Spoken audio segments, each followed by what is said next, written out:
कारण सर्वसाधारण नाही हनुमंतराय. त्यांनी देखील आचरण केलं खऱ्या धर्माचं आणि ते कोणत्या सत्याचं. आणि त्यांनी देखील भक्ती केली प्रभू रामचंद्रांची.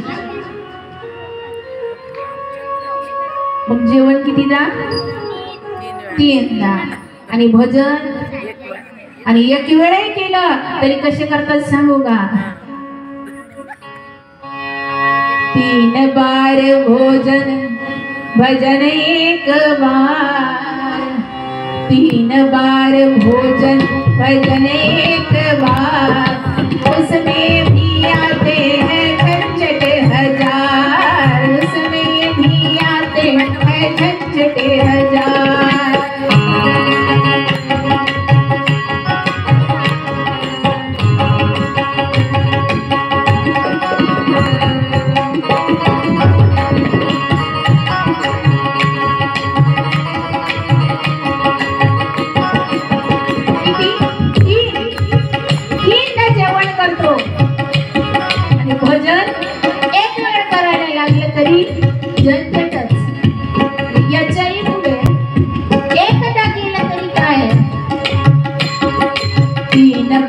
भोजन भजन 1 बार. उसमें भी चाहिए चाय बार बार. उसमें भी चाहिए चाय बार बार. उसमें भी चाहिए चाय बार बार. जेवायला 3दा भजन करायला 1दा. त्याच्यात भजन सुरू झालं की पहिले एवढ्या म्हणतात काय? सुरुवातीला. मग भरलेलंच असते. दुसऱ्यांदा कधी भोजन झालं आणि गवळणी सुरुवात झाली की पुन्हा एवढ्या म्हणतात चाय. म्हणून 3 वेळ जेवण करतो 1 वेळ भोजन. त्याच्यातही असं होत आहे. म्हणून म्हणतंय चाय बार बार. असं नको व्हायला. म्हणून भजन करावं 1दाच आणि चाय सोडा. आणखी काय काय संकट येतात झंझट येतात बघूयात. 3 बार भोजन भजन 1 बार. 3 बार भोजन भजन 1 बार. उसमें भी आते हैं झंझट हजार.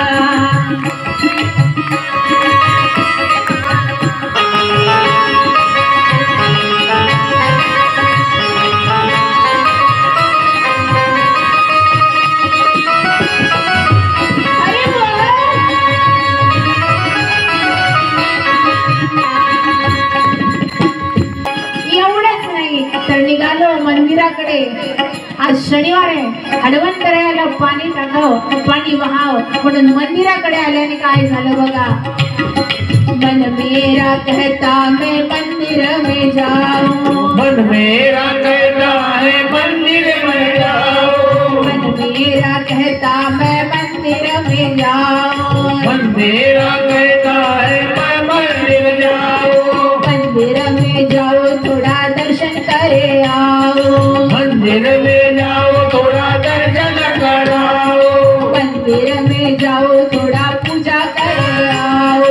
मंदिर में जाओ थोड़ा पूजा करवाओ. जाते जाते जाते जाते जाते जाते रस्ते में लग गई दीवार. असं होत आहे. असं होऊ नये म्हणून 1दा केलं तरी चालेल. वर्षातून करताना 1दा अखंड हरिनाम सप्ताह. मग 1च करा 7 दिवस. पण असा करा की तो वर्षभर मात्र काल जशी चार्जिंग सांगितली ना मोबाईलची तशी आपली चार्जिंग पुरली पाहिजे. असं करा. आणि म्हणून या श्रीमद भागवत महापुराणामध्ये देखील 3 मंगलाचरण आलेले आहेत. आणि त्यानंतर पुढे हीच कथा नैमिषारण्यात सुतजी महाराजाने शौनकादिकांना वर्णन करतायत. त्यावेळेला 6 प्रश्न विचारलेत आणि त्यानंतर भगवंताच्या 24 अवताराचं वर्णन केलं आहे. त्या 24 अवतारामध्ये पहिला ब्रह्मचार्याचं प्रतीक असणारा सनकादिक मुनींचा, दुसरा वराह, तिसरा नारद, चौथा नरनारायण, 5वा कपिल देव आणि 6वा दत्तात्रेय भगवान. ज्यांच्याच जन्मोत्सवानिमित्त जयंतीनिमित्त आपण दरवर्षाला गेल्या 14 वर्षापासून अखंड हरिनाम सप्ताह करतोय। हे दत्तात्रय भगवान अत्री माता आणि अनसूयाच्या उदरी सर्वसामान्य नाही तर ब्रह्मा विष्णू आणि महेश या तिन्ही देवांचं तेज एकवटलं। तर अनसूया माता तेवढी पतिव्रता होती, जी पतीच्या मता अनुसरण पतिव्रता, म्हणजे पती म्हणे तसं आचरण करेल का, कारण त्यांचा पती परमेश्वर होता। म्हणायच्या ना आधी पती, आता आता काय झालं, आताही आहे पण गेल्या कुठं बाया माहितीये का, आपल्या मागे काय येत नाही, कारण आपण कुठेतरी दुसऱ्या मार्गाने निघतो, बरोबर आहे असं, आणि त्या मार्गाने गेल्या की मग आपल्या पत्नी आपल्या मागे येत नाही, आणि मग त्या बिलकुल म्हणत नाही पती परमेश्वर, त्या म्हणतात काय आहे याला काही समजत नाही, म्हणत की नाही। म्हणून मात्र सर्वांना सांगणे आचरण करा सत्याचं, आणि पत्नींना देखील सांगणे पतीला मात्र परमेश्वर म्हणा, आणि त्यांना सत्य मार्गदर्शन करत सोबत दोघही चाला, तरच मात्र हा संसार पुढे चांगल्या पद्धतीने परमार्थासहित पुढे गेल्यावर राहणार नाही। आणि हेच सांगितलं अत्री आणि अनसूया मातेने, त्यांच्या उदरी मात्र 3 देव ब्रह्मा विष्णू महेश यांचं तेज एकवटलं आणि पुत्र प्राप्ती झाली त्या तेजातून, आणि ते म्हणजे दत्तात्रय भगवान। बोलिये दत्तात्रय भगवान की।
अशा प्रकारे हा 6वा दत्तात्रय भगवंताचा अवतार।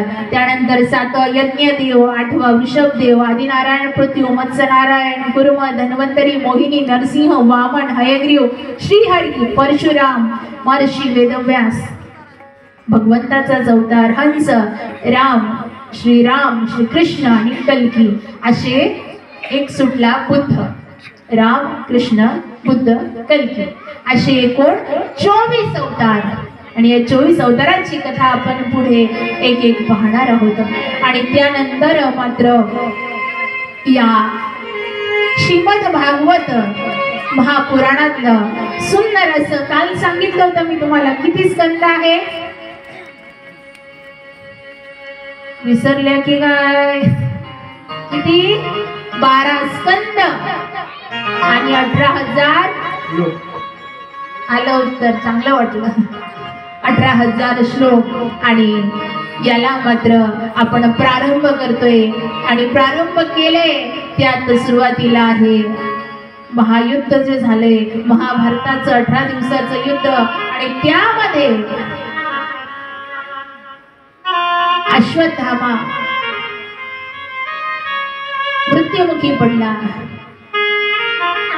आणि ज्या वेळेला पांडवांना विचारला अश्वत्थामा मरण पावला, द्रोणाचार्य अश्वत्थामाचे वडील विचारतात काय कोण मरण पावलं? त्यावेळेला सांगितले जाते नरो तुंजरवा म्हणजे माणूस आहे की त्याच अश्वत्थामा नावाचा हत्ती होता की हत्ती आहे.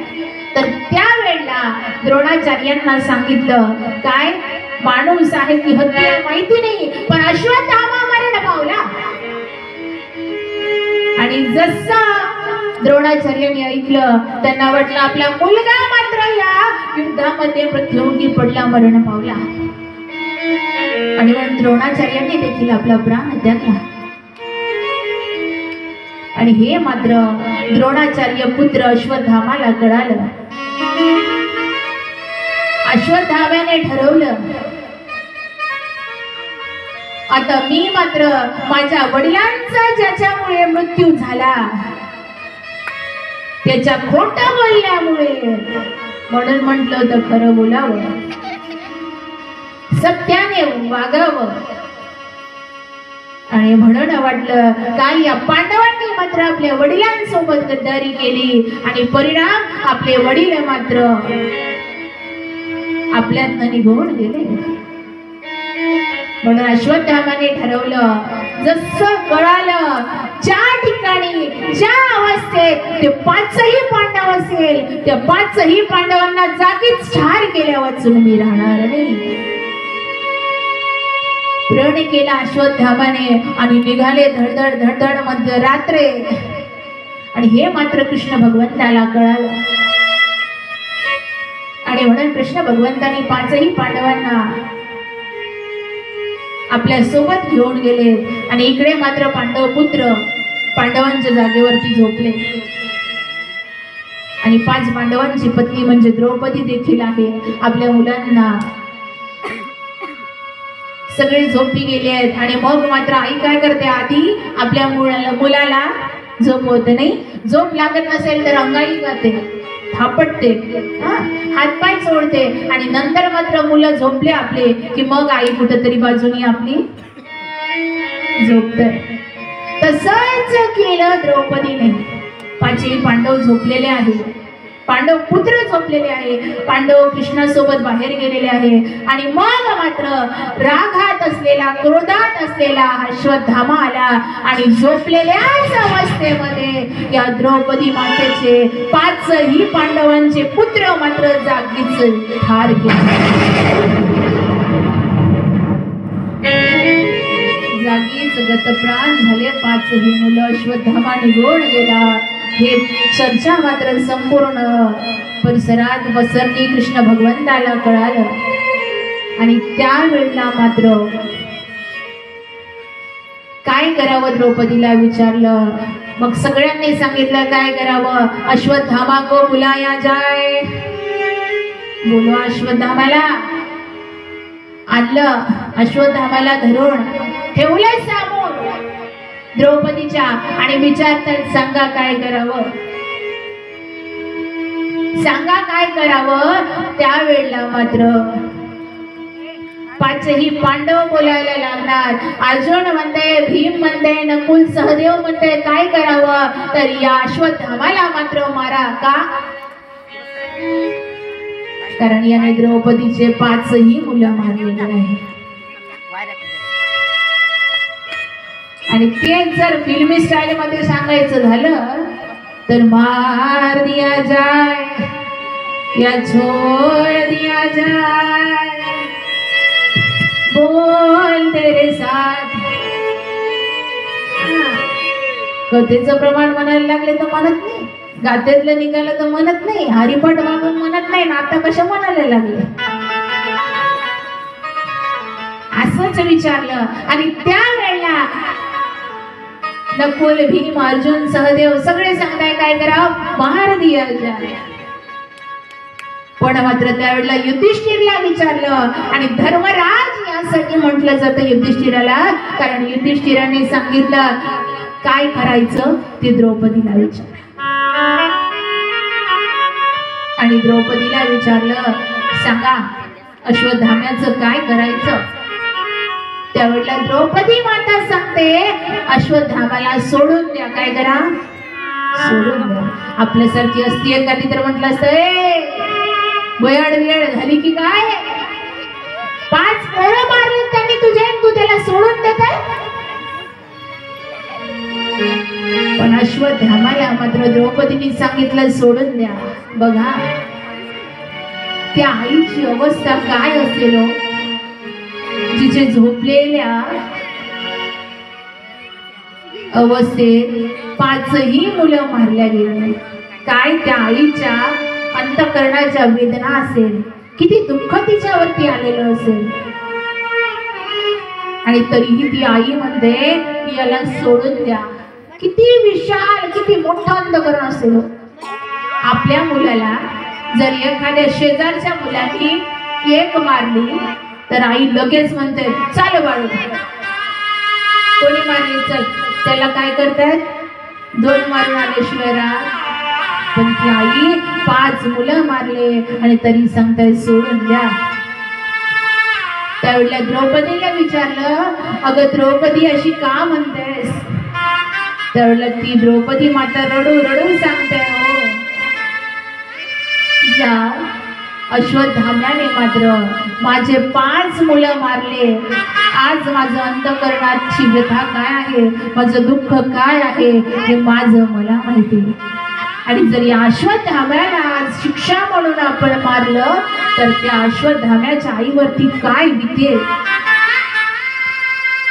तिचं अंतःकरण काय म्हणे, तिला किती त्रास होईल. म्हणून काय करा, अश्वत्थाम्याला सोडून द्या. बघा किती अंतःकरण मोठं आहे. 5 पुत्र मारले तरी सोडून दिला अश्वत्थाम्याला.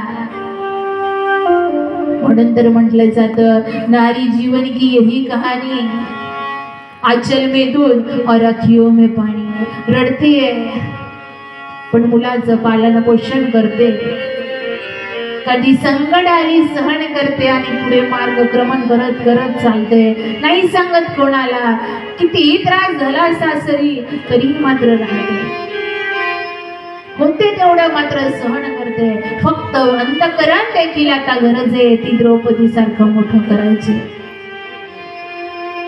आणि मग मात्र इकडे अश्वत्थाम्याला सोडून दिलं. पण अश्वत्थाम्याला सोडून दिलं पण अपमानित झाल्यासारखं वाटलं. आणि अश्वत्थाम्याने ठरवलं, आता मात्र या पांडवांचा एकही वंशच मी शिल्लक ठेवणार नाही. काय करेल मग. त्याला कळालं की उत्तरेच्या गर्भामध्ये पांडवांचा अंश वाढतोय. आणि म्हणून मात्र या उत्तरेच्या गर्भावरती ब्रह्मास्त्राचा प्रयोग अश्वत्थामा करू लागले. ब्रह्मास्त्राचा प्रहार करते आणि ते तेव्हाचं ब्रह्मास्त्र म्हणजे आजचा न्यूक्लिअर बॉम्ब समजा. पण त्यावेळेला अश्वत्थाम्याचं गर्भामध्ये रक्षण श्रीकृष्ण भगवंतांनी या अश्वत्थाम्याच्या ब्रह्मास्त्राचं पासून रक्षण केलं या उत्तरेच्या गर्भात असलेल्या बाळाचं. आणि म्हणून त्याचं नाव ठेवलं परीक्षिती.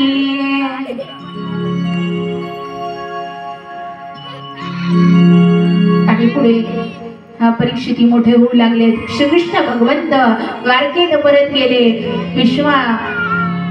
पितामहा भीष्मांना इच्छा मरण होतं आणि त्यावेळेला मात्र भगवंत उभे होते पुढे. आणि मग कुंती माता आली. कुंती मातेने दुःख मागितलं. बघा कोणती तरी आई देवाला दुःख मागेल का. सगळे म्हणाल काय मला सुख पाहिजे नाही. पण ती कुंती माता तिने मात्र देवाला दुःख मागितलं का. कारण सुख में सुमिरन सब करे, दुख में करे न को.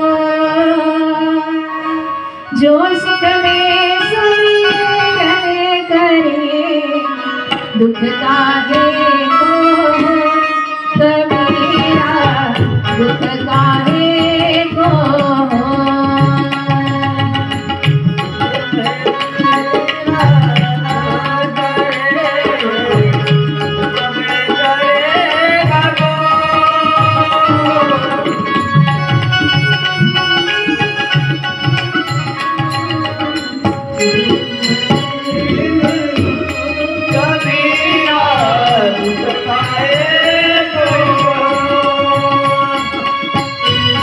जो देखन पे चला तुरा न मिले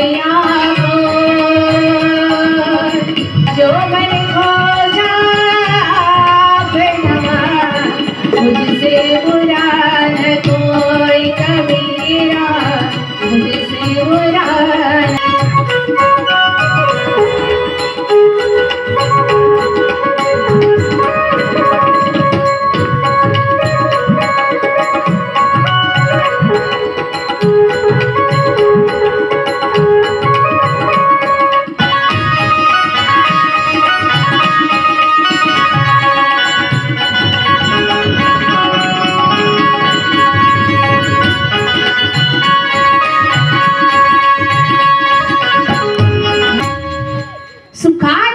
भगवंताचं सुमिरण केलं तर दुःख मात्र येणार नाही. पण आपण करतो का?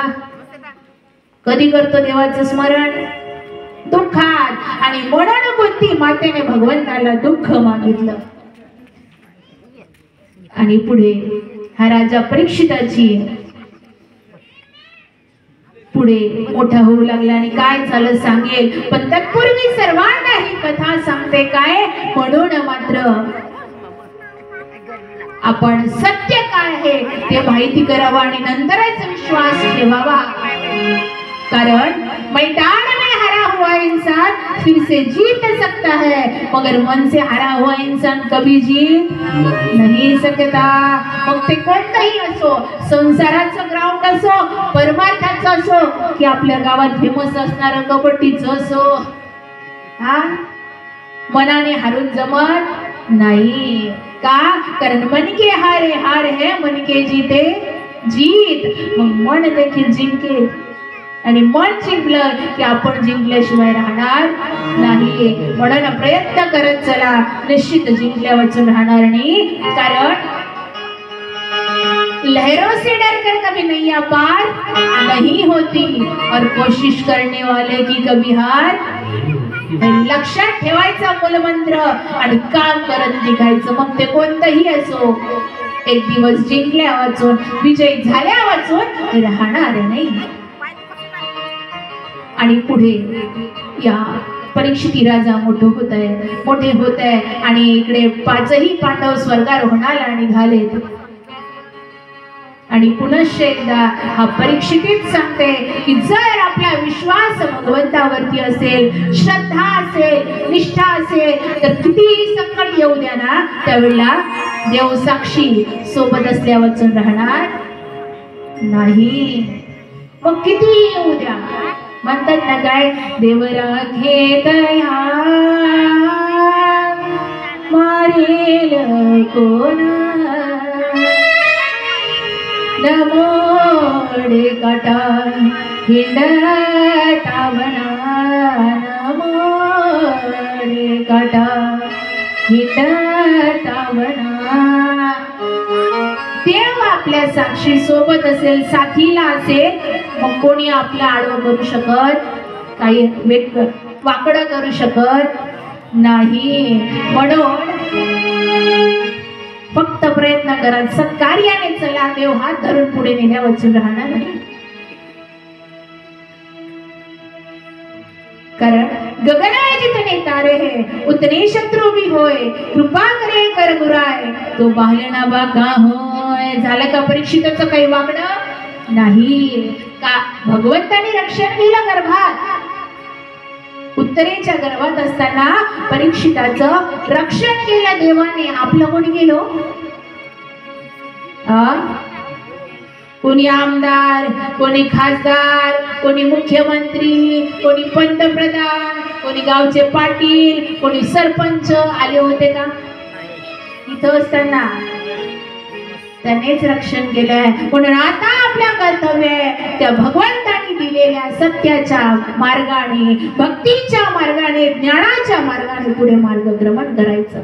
अर्थात चांगल्या सवयींचं आचरण करायचं, चांगल्या गुणांचं अवलोकन करायचं आणि मग पुढे निघायचं. आणि हेच केलं राजा परीक्षितीने.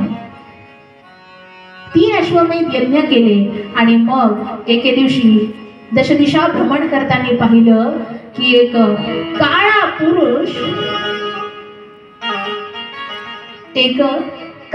पुरुष बैलाला मारतोय आणि बैलाला मारतोय म्हणून गाय मात्र पाहून रडते. कोण रडते? गाय. आणि हे गाय म्हणजे पृथ्वी माता आहे. कोण? आणि बैल म्हणजे कोण आहे? नंदी कोणाचं प्रतीक आहे? धर्माचं. आणि हा काळा पुरुष म्हणजे कली. आणि हा कली काय करतो आहे? धर्माला त्रास देतोय. बैलाला किती पाय असतात? 4. सत्य, तप, पवित्रता आणि दया हे 4 पाय धर्माचे आहे. पण आता सध्या काय चालू आहे? कलियुग. आणि त्यामुळे मात्र त्या बैलाचे 3 पाय नष्ट होऊ लागलेले आहे. म्हणजे काय? तर एका पायावरती हा कलियुग आहे आणि तो म्हणजे दया, दान, याच्यावरती धर्म टिकलेला आहे. म्हणून तुम्ही बघितलं असेल देवादिदेव भोलेबाबांच्या समोर मात्र काय असतो?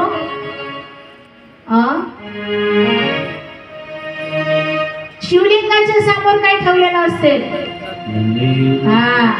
नंदी. आणि त्या नंदीला जर बघितलं असेल तर 3 पाय मात्र फोडलं असते, मुडपलेले असते आणि 1 पाय सरळ असते. बरोबर ना? का? कारण ते सांगते कलियुगामध्ये 3 पाय कमी झाले आणि 1 सरळ आहे, तो म्हणजे दया, दान. आणि तेच चाललेलं होतं महाराज. राजा परीक्षिती फिरत असताना हे पाहिलं आणि कळालं की हा काळा पुरुष म्हणजे कली, हा धर्माला त्रास देतोय आणि म्हणून गाय म्हणजे पृथ्वी माता रडते आहे. आणि म्हणून या कलीला राजा परीक्षिती मारणार. तेवढ्या हा कली राजा परीक्षिताला शरण आलाय आणि शरणागताला दया करणं हा कलियुगाचा धर्म आहे. आणि म्हणून मात्र राजा परीक्षिताने त्याला दया केली आणि मग या कलीला राहायला 4 ठिकाण दिली. त्यातले पहिलं म्हणजे जुगार, जिथं पत्ते. आता सध्या शहरामध्ये तुमच्या गावामध्ये नाही, गणपती मोठे मोठे बसवतात, दुर्गा देव्या बसवतात आणि त्याच्या मागे काय तर याच्यासाठी नाही आहे महाराज. आणि जे तिथं असं खेळतात मग ते कुठे असो, कोणत्या मंदिराच्या मागे का असे ना, तिथं कलीचा वास झाल्या वाचून राहणार नाही. ज्या घरी खेळल्या जाते जुगार पत्ते तिथं कलीचा वास निश्चित आहे. दुसरं ठिकाण दिलं मदिरा. मदिरा म्हणजे जी पेल्यावर माणसं डोलतात म्हणतात, ती तुमच्या गावात कोणी घेत नाही. बरोबर ना? जेव्हापासून भागवत कथा सुरू झाली तेव्हापासून अजिबात नाही. वा. आणि मग मात्र तिसरा दिला नारी संघ म्हणजे स्त्री संघ. आणि 4थं स्थान दिलं हिंसा. हे 4 स्थान कलीला दिले. कोणी? राजा परीक्षिताने. आणि तेव्हापासून मात्र हा कली तिथे राहत आहे. आणि तेवढ्याने भागलं नाही. घरी एखादी भिक्षुक आले, कोणीतरी मागणार आलं, काय म्हणतात? माय आधी काय म्हणतायत? थोडस जेवायला दे. जेवायला दिलं तर लगेच म्हणताय एखादी कपडा दे. आणि कपडा दिला तर लगेच म्हणताय 4-2 रुपये दे. का? हाव वाढत गेली. तसंच झालं या कलीचं. आणि हा कली म्हणायला लागला काय, हे 4 ठिकाणी तुम्ही दिली मला, पण हे 4च्या 4 चांगली नाही, मग एक 5वं ठिकाण द्या. राजा परीक्षित म्हणाला ठीक आहे. कोणतं द्यायचं? त्यावेळेला 5वं ठिकाण दिलं आणि ते म्हणजे त्याच्यामध्ये कोण असतंय? कली. आणि सध्या कलियुगात तेच चालू आहे ना, फॅशन. आणि फॅशनमुळे 1 ग्राम जीवाला आराम चाललाय ना. नसेल तरी पॉलिश देऊ घालतात. पण सांगू, कितीही सोनं घाला, कितीही सोनं घाला, अहंकार दिसल्या वाचून राहणार नाही आणि एक मात्र पवित्र अशी तुळशीची माळ गळ्यात घाला, सगळे रामकृष्ण हरिमाऊली म्हटल्याशिवाय राहणार नाही. आणि म्हणून सांगते, ज्यांनी एवढे वर्ष तुमच्या गावात झाले पण यदा कदाचित हे करता अजूनही असेल शिल्लक, घाला माळ, सदाचरणाने वागायला सुरुवात करा. निश्चित या देहाचं सार्थक झाल्यावर राहणार नाही. पाचवं ठिकाण दिलं काय? हा, आणि तिने कमावलेलं सोनं. आणि मग मात्र परत आले राजा परीक्षिती आणि त्याच्याकडे होतं आणि तिने आलेलं म्हणजे चोरून ठेवलेलं सोन्याचा मुकुट. आणि तो मुकुट मात्र डोक्यावरती एक दिवस धारण केला आणि भ्रमण करायला निघाले. फिरायला निघाले शिकारीला. जंगलात शिकार करता करता करता करता मात्र बघितलं तहानून गेले. उन्हाचा दिवस, रात्री दुपारचे 12 वाजलेले आहे. कडाक्याची ऊन, तहान लागली. काय करावं इकडे तिकडे फिरता फिरता तहान लागली. काहीच दिसत नाहीये कुठेच. मग एक कुटी दिसली, झोपडी दिसली, तिथं गेले आणि मग मात्र आवाज देतात, काय पाणी द्या.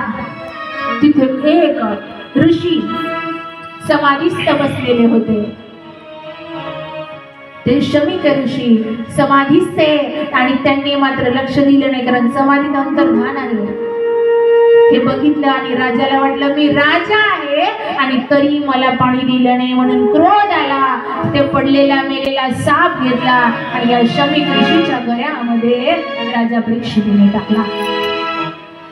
जसा आपल्या वडिलांच्या गळ्यामध्ये साप टाकलेला आहे, मेलेला सर्प आहे, हे शृंगी ऋषींना कळालं. शृंगी ऋषींनी मात्र हातात पाणी घेतलं, अभिमंत्रित केलं आणि प्रण केला की आता मात्र शाप देणार. कोणाला? राजा परीक्षिताला. का? कारण वडिलांच्या गळ्यामध्ये मेलेला साप टाकलाय. पुत्र असावा असा. दुसऱ्याने वडिलांसोबत असं कृत्य केलं तर लगेच तो बाबांची बाजू घेत आहे. असा नाही की वडिलांसोबत मात्र काही झालं दुसऱ्याने केलं तर होऊ द्या आपल्या बाबाचं, पाच बसल त्यांचं, ते मी चाललो, मात्र असा नसावा. शृंगी ऋषींनी ठरवलं काय? पाणी घेतलं हातामध्ये आणि श्राप देत आहे, ज्याने कोणी माझ्या वडिलांच्या गळ्यामध्ये मेलेला सर्प टाकलाय त्यांना येत्या 7 दिवसामध्ये तक्षक नामक सर्प दंश करून मृत्यू पावेल. हे मात्र राजा परीक्षिताला कळालं. राजा परीक्षिताने जसा मुकुट डोक्यावरून काढून ठेवला, कली कुठं होता? तर अनितीचं धन काढून ठेवल्याबरोबर भानावर आले आणि लक्षात आलं आपल्याकडून खूप मोठा अपराध घडलेला आहे, खूप मोठी चूक झालेली आहे. आणि आता मात्र प्रायश्चित्त करायचं कसं करायचं? मग सगळं आपलं त्यागलं, आपलं राज्य आपल्या पुत्राला दिलं आणि मग मात्र निघाले. अनशन व्रत धारण केलं आणि निघाले. कोणीतरी भेटेल आणि मग मला मात्र भगवंताची प्राप्ती करण्यासाठी 7 दिवसात, किती दिवसात? 7 दिवसात मृत्यू येणार असं सांगितलेलं होतं. आणि म्हणून 7 दिवसामध्ये आता मात्र माझं मरण येईल आणि या मरण सुखकर करायचं आहे, त्याकरता शोधत शोधत निघाले. आणि या ठिकाणी प्रथम स्कंद समाप्त होतो, द्वितीय स्कंदाला प्रारंभ होतो. या द्वितीय स्कंदामध्ये 5 प्रकारच्या शुद्धी सांगितलेल्या आहे. मातृशुद्धी, पितृशुद्धी, द्रव्यशुद्धी, अन्नशुद्धी आणि आत्मशुद्धी. एकदा काही आत्मशुद्धी झाली, अंतःकरण पवित्र झालं की मग कोणाविषयी चुगल्या, कोणाच्या निंदा, कोणाची थट्टा आपल्या मनात येणार. मग काय तर एकमेव आचरण प्रेमाने वागेल आणि मग कायाही पंढरी आत्मा पांडुरंग झाल्यावर राहणार नाही. कधी? नाम चिंतनाने, नाम स्मरणाने. आणि म्हणून शुद्धी. मग पुढे राजा परीक्षिताने पंचशुद्धी केल्यानंतर शुकदेव महाराजांची भेट झालेली होती आणि शुकदेव महाराज मात्र आता राजा परीक्षिताला श्रीमद भागवत कथा सांगण्यास प्रारंभ करते. आणि तत्पूर्वी जे 4 श्लोक होते चतुर्श्लोकी भागवत, ते शुकदेव महाराजांनी राजा परीक्षिताला सांगितलं. आणि पुढे सृष्टी उत्पत्तीची कथा सांगत तृतीय स्कंदाला प्रारंभ होतो आणि तिथे मात्र विदुरजींची कथा आलेली आहे की भगवंताचं असे भक्ती करणारे विदुर काका आणि त्यांची पत्नी. आपण म्हणतो ना देव मात्र येत म्हणते ना, हा, पण विदुरांची कथा सांगते की देव मात्र सर्वसामान्यांच्या देखील घरी येतो. सगळं शिष्टाई करण्याकरता गेलेले कौरवांकडे श्रीकृष्ण भगवंत पंचपक्वान 56 भोगाचं जेवण तयार आहे, 56 प्रकारचं, पण देवानी ग्रहण केलं नाही. का? कारण देवाने तिथे उत्तर दिलं होतं की जो मेरी नहीं सुनता वे उनके घर खाना नहीं. जेवायचं तर दूर मी येतही नाही दशांच्या घरी. म्हणून सदाचरण करा, निश्चित देवाचा वास आपल्या घरी झाल्या वाचून राहणार नाही. आणि मग त्यांच्याकडे न जाता भगवंत आले कुठं? विदुराकडे. आणि काय खाल्लं आपल्या सगळ्यांना माहिती आहे. विदुरा घरच्या पातळ कन्या, जेवी जेवी माय बाप धन्या. आणि मग मात्र कन्या खाऊ घातल्या कोणी? सुलभेने, प्रेमाने. म्हणून सांगताय कोण कहते हैं भगवान आते नहीं, तुम शबरी के जैसे खिलाते नहीं. कौन कहते हैं